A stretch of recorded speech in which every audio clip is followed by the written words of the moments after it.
Hey folks, welcome back. Here we are. Got the garden rototilled. Um, so I used the lawn tractor, that thing right there. It took me a little bit to actually get that thing mounted. I had to open up the instruction manual again because when you don't use it, you forget how to install stuff. So anyway, for the most part, it looks pretty good. Not a lot of grass came up or anything, so pretty happy with that. Now I did have, sitting right here, I had 10 yards of sheep manure that I ordered like 3-4 years ago, and it was completely overgrown with grass. So as you can see, like what I did is I kind of pulled it all down, leveled it out, and then I grabbed what I could, and I topped this space up, and then down at the end, down here, you can see where it's a different color. We'll find out if the creeping grass, we call it quack grass, we'll see if it gets away on me. Hopefully not. So yeah, roughly 3,500 square feet of garden. And then further down there, you can see this little black thing right here. That's a silage tarp that I purchased. 50 feet by 100 feet. We're going to roll that out down there, that green space. And what's it called? Occultation? Occultation? I can't remember now. I'll have to look it up. Anyway, it's where you're basically smothering grass. So we're going to lay it out, and hopefully in a period of 4 weeks, that grass should be relatively dead, and we'll rototill it and get some more garden beds built. Yeah, and with spring and the whole COVID-19, we found that our seed orders were backed up dramatically. So the website, I ordered from William Dams, my mesclun mix, and I got the notification the day that it shipped. So that was almost a month, which is fine. I mean, it is what it is. I'm not blaming them for it. It's just a situation in regards to what's happened in the economy, right? Like people are, sorry, keep my hand out of the way there. The economy is just the way it is, and people are probably pretty scared in regards to making sure that they're going to get enough food.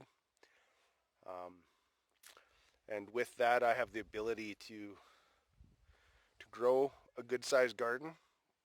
I mean, my initial thought behind the idea was to turn it into a market garden, but without an official business plan on how I'm approaching this.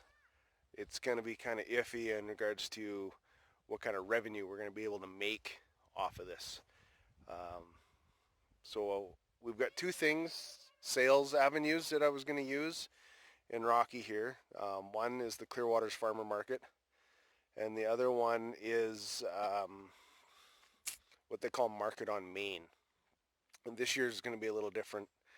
I read a notification that came out that instead of using the downtown corridor, and we were spaced out, I think it was like 8 foot by 10 foot were the stalls, and it was either $25 a night or $200 for all 10 nights.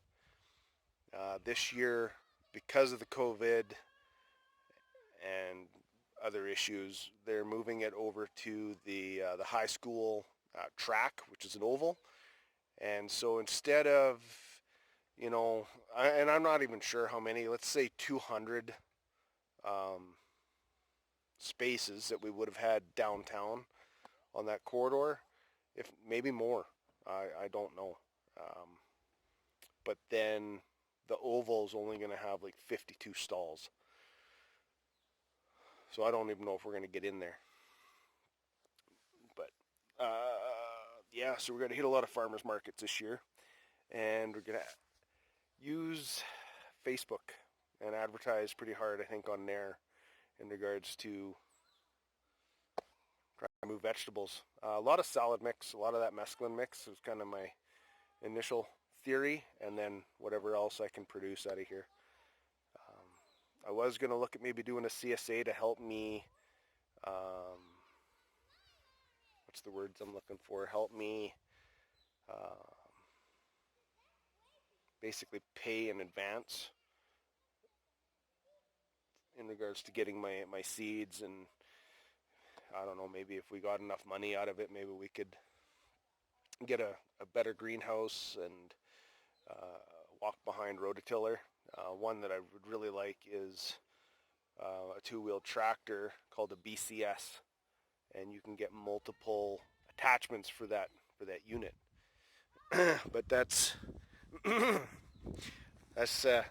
don't think we're going to go that route, because I don't want to be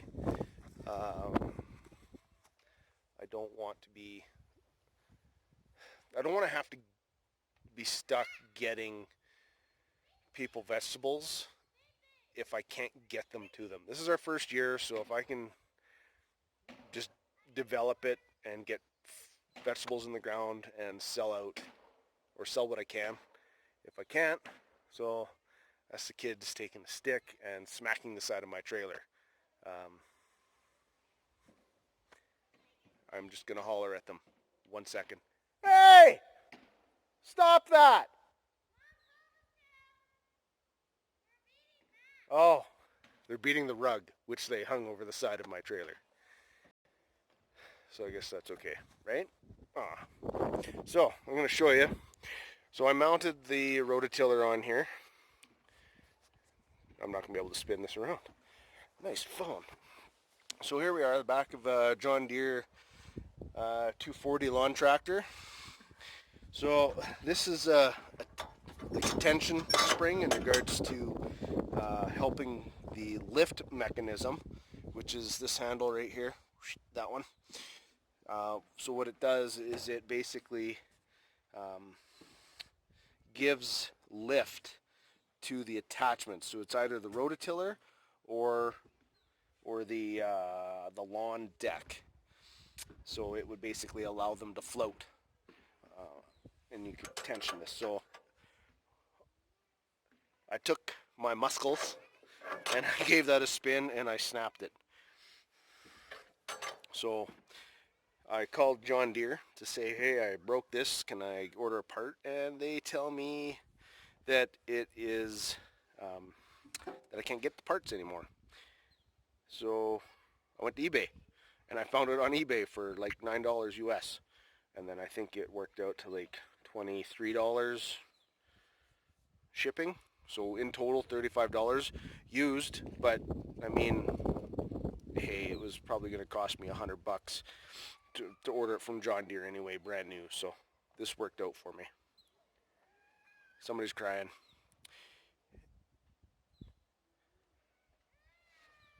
I'll take care of that. Alright, that's dark. So the little kid survived. They were beating out the rugs with a stick, and he stepped in front of his sister, and she baseball batted him right above the eye. No blood, so. Wow, kids, eh? Yeah, so I ordered the parts on eBay. So hopefully we'll get those. It says sometime by like June 2nd. So, you know, that's 3 weeks away. Not expecting to need the rototiller by then. And then I had to order a belt for the little one. That little thing right there. Because the belt that I picked up from town was the wrong one, and nobody in town carries it, so I had to buy it online too. So, the joys of, let's, for the sake of it, starting a small business with no money, using used equipment. So anyway, things are rototilled.